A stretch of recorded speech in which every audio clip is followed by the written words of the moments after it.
Қытайлық инвесторлар Батыс Қазақстан облысы әкімдігінен 100 000 гектар жер сұрап отыр.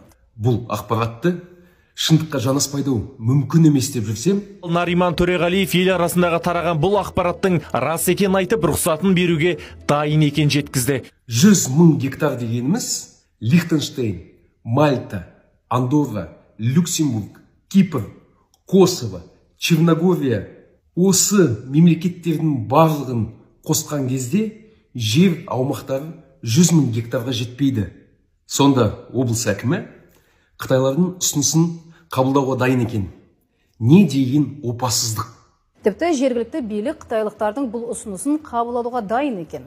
Тек қойылған тиісті талаптарды орындаса болғаны. Ондай талаптарды тыңдап көрсеңіздер, кез келген компания орындай алады. Компания біздің облысқа тіркелу керек, салықтар бізге түсу керек. Бұл әкім басқарып отқан